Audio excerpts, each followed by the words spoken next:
जय हिंद। स्वागत है आप सभी का आपके अपने यूट्यूब चैनल अमृत एकेडमी पे। आज की इस वीडियो में एक बहुत ही महत्वपूर्ण टॉपिक पे चर्चा करने वाले हैं, जो कि है आपका पहले तो नोटिफिकेशन वगैरह को लेकर के एग्ज़ाम फॉर्म और एग्ज़ाम डेट का। पर यहाँ पे हम सबसे ज़्यादा इम्पॉर्टेंट बात पे जो चर्चा करेंगे कि जो बच्चे फ्रेशर हैं या जो लोग रिपीटर हैं उन लोगों को किस तरीके से अपनी तैयारी को करना चाहिए कि आपका अच्छे से फॉर्म ये पेपर जो है क्लियर हो जाए। और एक चीज़ आप लोगों को भी पता हो गई कि अभी कल ही के एक न्यूज़ के हिसाब से आपको एक बात पता चल गई कि सीटेट कितना ज़्यादा इंपॉर्टेंट हो चुका है, सीटेट पास करना। तो अब आप लोगों को थोड़ा सा भी एड़ी मेड़ी नहीं करना चाहिए, मन से पढ़ाई करना शुरू कर देना चाहिए, ठीक है ना। तो उन्हीं सारी चीज़ों पे मैं आज डिस्कस करने वाला हूं। तो चलिए बिना टाइम वेस्ट किए आज की वीडियो को अपना आगे बढ़ाते हैं। और जो लोग चैनल पे नए हैं प्लीज़ चैनल को सब्सक्राइब जरूर कीजिएगा। तो आज ये एक एक चीज़ को अच्छे से समझ लेते हैं। देखिए, सबसे पहले मैं आपको इसकी रणनीति पे बात करूंगा कि किस तरीके से हमें अपनी प्रिपरेशन को आगे बढ़ाना चाहिए ताकि हम अच्छे से अच्छा नंबर गेन कर सके, ठीक है ना। तो देखिए, किसी भी एग्ज़ाम, मैं सीटेट की ही नहीं किसी भी एग्ज़ाम की बात करूं तो सबसे पहले आपको अपने एग्ज़ाम्स की एक अच्छी समझ होनी चाहिए, ठीक है ना। तो मैं आप लोगों को जो डिस्कशन करूंगा ये पेपर 2 के बिहाफ पे करूंगा, क्योंकि मैं आपको पता है कि पेपर 2 के लिए मैथ और साइंस की प्रिपरेशन करा रहा हूं। तो सबसे पहले आपको मैं अगर यहाँ पे बताना चाहूँ, जैसे आप पेपर 1 का कर रहे हैं या पेपर 2 का कर रहे हैं, तो आपको किन चीज़ों पे ध्यान दे करके शुरू करना चाहिए। पहली बात तो आपको ये ध्यान देना चाहिए कि आपके पेपर में सबसे ज़्यादा इंपॉर्टेंट रोल कौन सा सब्जेक्ट कर रहा है। जैसे अगर मैं जो रेफरेंस लिया हूँ, पेपर 2 का रेफरेंस लिया है, आपको पता है पेपर 2 में अगर मैं मान लीजिए साइंस बैकग्राउंड का हूँ तो मैथ और साइंस सबसे ज़्यादा इंपॉर्टेंट रोल अदा करते हैं, जिसमें कि लगभग 60 नंबर, लगभग क्या एग्जैक्टली 60 क्वेश्चन पूछे जाते हैं और 60 नंबरों के पूछे जाते हैं। ये बात आप लोगों को अच्छे से क्लियर होना चाहिए, ठीक है ना।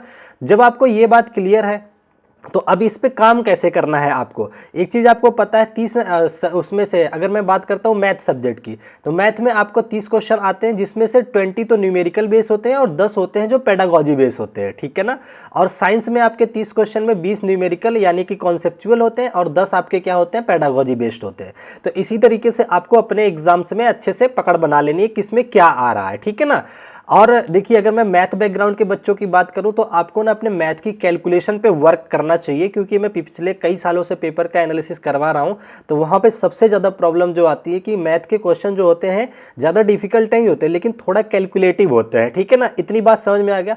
तो चलिए सीधा सीधा मैं आपको बताता हूँ कि किसको कैसे तैयारी शुरू करनी चाहिए, ठीक है ना। देखिए, आप में से दो तरह के बच्चे होंगे। एक वो बच्चे होंगे जो बिल्कुल न्यू होंगे यानी कि बिल्कुल फ्रेशर होंगे, ठीक है ना। और एक वो होंगे जो 2 से 3 अटेम्प्ट दे चुके होंगे, 2 to 3 अटेम्प्ट्स क्या होगा, एग्जाम आप लोगों ने दे लिया होगा। तो दोनों को प्रिपरेशन अपनी स्टार्ट कैसे करनी चाहिए, बहुत ध्यान से सुनना। अगर आप इस तरीके से अपने कदम बढ़ाते हैं, यकीन मानिए बहुत आसानी से पेपर क्लियर कर जाएंगे, ठीक है ना। तो मैं सबसे पहले बात करता हूं जो बच्चे 1 से 2 अटेम्प्ट दे चुके हैं उनकी मैं बात कर लेता हूं, ठीक है ना। अगर आप 1 से 2 अटेम्प्ट दे चुके हैं तो आपको शुरुआत कैसे करनी है। सबसे पहला आप क्या काम करोगे, प्रीवियस ईयर लगाओ, जो पिछला भी पेपर हुआ है, जो 14 तारीख और 15 दिसंबर को, 14-15 दिसंबर को एक एग्जाम हुआ है, उसका पेपर उठा लो, उसको खुद से सॉल्व करो।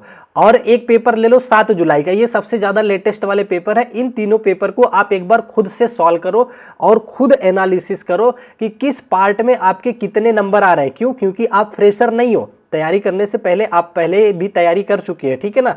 तो आप देखिए क्या 30 में से आप कितने गेन कर पा रहे हैं, 25 कर पा रहे हैं या 20 कर पा रहे हैं, उसको एनालिसिस करना जरूरी है, ठीक है ना। तो सबसे पहला आपको ये काम करना है, यहां से अपनी शुरुआत करनी है, ठीक है, यहां तक समझ गए। और उसके बाद आपको एनालिसिस जरूर करना है कि आप कितने नंबर पा रहे हैं, ठीक है ना। उसके हिसाब से आपको आगे की रणनीति बनानी है, ठीक है। और जो बच्चे बिल्कुल ही नए हैं उनको क्या काम करना है, आपको भी देखिए 14 और 15 दिसंबर का पेपर सबसे पहले ले लेना है। अब आपको ये कंफ्यूजन होगा कि सर ये पेपर मिलेंगे कहाँ, तो आप सीटेट की वेबसाइट पे जाएंगे, कैंडिडेट एक्टिविटी में एकदम नीचे चले जाएंगे ना, तो वहाँ पे प्रीवियस ईयर पेपर की पूरी लिस्ट होती है, वहाँ से आप पेपर डाउनलोड कर सकते हैं, ठीक है ना। तो आपको 14-15 दिसंबर का पेपर एक बार देखना है और 7 जुलाई 2024 का पेपर देखना है और 21 जनवरी वाले का पेपर देखना है, ठीक है ना। अब इससे आपको क्या बेनिफिट होगा कि आप क्यों देखें, ये हमने जो बोला क्यों देखना चाहिए। तो इससे क्या होगा ना, आपको चैप्टर के टॉपिक के बारे में पता चलेगा कि किस चैप्टर से कितने डीप तक क्वेश्चन पूछे गए हैं, ठीक है ना। तो ये चीज आपको क्लियर आउट हो जाएगी, तो वहां से आपको डिफिकल्टी लेवल पता चल जाएगा। जैसे फॉर एग्जाम्पल मैं अगर आपसे बात करता हूं किसी भी चैप्टर का नाम ले लो, जैसे आपका इलेक्ट्रिसिटी चैप्टर है, इलेक्ट्रिसिटी आपको 8th क्लास में भी देखने को मिलेगा, लेकिन जब आप क्वेश्चंस पढ़ेंगे ना तो उसमें देखेंगे पैरेलल कॉम्बिनेशन, सीरीज कॉम्बिनेशन भी दिया हुआ होगा। तो उससे क्या पता होगा, आपको पेपर का लेवल समझ में आएगा कि आपको जो एनसीईआरटी पढ़नी है या जो तैयारी करनी है कौन से क्लास तक की करनी है। ऐसा नहीं होता कि उसने क्लास 6 to 8th लिख दिया है सिलेबस में तो वहां से ही नहीं क्वेश्चन वो 10th स्टैंडर्ड तक पूछते हैं, ठीक है ना।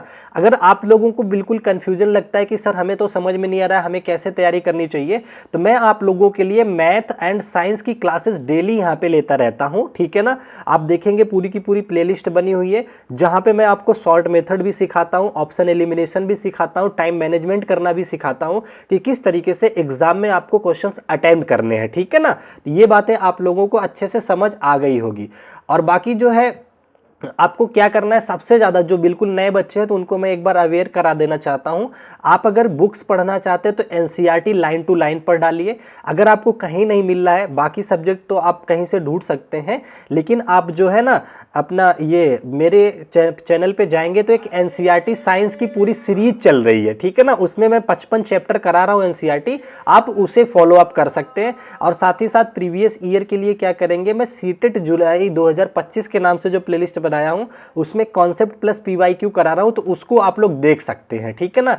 ये आपको कर लेना है। बाकी आपको सीडीपी की क्लासेस के लिए बहुत सारे अच्छे अच्छे टीचर्स हैं अपने यूट्यूब प्लेटफॉर्म पे जो फ्री में भी बहुत सारे कंटेंट अवेलेबल करा रखे हैं, ठीक है ना। आप वहां से चीजें देख सकते हैं। बाकी प्रैक्टिस मैं आप लोगों की करवा दूंगा, एक बार आप लोग बेसिक देख लीजिए, जैसे ही नोटिफिकेशन 1-2 दिन में, हाँ आपको नोटिफिकेशन के बारे में भी बताना है, वो भी अभी आपको बताता हूं मैं, ठीक है ना। तो आप वहां से पढ़ सकते हैं, ठीक है। बाकी एक मैंने वीडियो बनाई है जहां से आपको बुक्स के बारे में भी आपको अच्छे से समझाया। और एक चीज़ और बताना चाहता हूं कि ईवीएस की क्लास में पेपर 1 के लिए बहुत जल्द अपलोड करने वाला हूं, ठीक है ना। तो चलिए, बाकी आप लोग जिसको देख करके यहाँ पे जुड़े हैं नोटिफिकेशंस को लेकर के, तो देखिए नोटिफिकेशन की अगर मैं बात करूँ तो बहुत जल्द 2 से 3 दिन के अंदर ही आपको नोटिफिकेशन देखने को मिल जाएगा। ऐसा क्यों कह रहा हूँ, क्योंकि पिछला जो जुलाई का पेपर हुआ था उसका नोटिस आया था 5 मार्च को। कितना आया था, 5 मार्च को। और उसका जो एग्जाम डेट था वो 7 जुलाई था, 7 जुलाई था, ठीक है ना, जो पिछला 2024 वाला था। तो उसके बेसिस पे आपको भी ये पता होना चाहिए कि आपका दूसरा पेपर, अब वाला जो पेपर होगा वो भी जुलाई में ही होने वाला है। एग्जाम डेट की अगर मैं बात करूं तो 7 के आसपास ही होगा, 7 जुलाई के आसपास ही होगा इसका भी एग्जाम। और नोटिफिकेशन भी आप मान के चलिए 5 मार्च से पहले पहले आपको आ जाना चाहिए, ठीक है ना, क्योंकि ये अपनी साइकिल रिपीट करता है। सीटेट हर साल 2 से 3 बार अपना एग्जाम कंडक्ट करा लेता है। तो वैसे तो 2 बार फिक्स रहता है, पर 2024 में इन्होंने 3 बार करवाया था, ठीक है ना। और अगर फॉर्म फिलअप की मैं बात करूं तो 5 तारीख को अगर आपका नोटिफिकेशन आ जाता है तो 7 तारीख से आपका फॉर्म भरना शुरू हो जाता है। पूरा 1 महीने के लिए आपका फॉर्म खुलता है, जिसमें 1200 रुपए आपको देने पड़ते हैं। अगर दोनों पेपर भर रहे हैं, एक पेपर भर रहे हैं तो 1000 रुपए आपको देने पड़ते हैं। इन सारी चीज़ों पे मैं अलग से एक वीडियो लिया दूंगा, कैसे फॉर्म भरना है और क्या क्या इंपॉर्टेंट डॉक्यूमेंट्स चाहिए, उन सारी चीज़ों को मैं एक बार आप लोगों के साथ डिस्कस कर लूंगा। और एक चीज़ ये जरूर कहना चाहूँगा, अभी तक आप चाहे प्रिपरेशन कर रहे थे या नहीं कर रहे थे, लेकिन अब आपको पूरा डेडिकेशन के साथ प्रिपरेशन करना चाहिए। क्योंकि अगर आप टीचिंग फील्ड में ही अपना कैरियर बनाना चाहते हैं तो आप चाहे प्राइवेट स्कूल में पढ़ाना चाहते हैं, चाहे गवर्नमेंट में पढ़ाना चाहते हैं, आपको हर जगह सीटेट जरूर क्वालिफाई करके जाना है। अदरवाइज आपको गवर्नमेंट या प्राइवेट किसी में भी टीचिंग की जॉब अवेलेबल नहीं कराई जाएगी। ये अभी हाल ही में दिल्ली हाई कोर्ट का एक न्यूज़ पेपर आप लोगों ने देखा होगा, कल मैंने उस पर वीडियो भी अपलोड करी थी, ठीक है ना।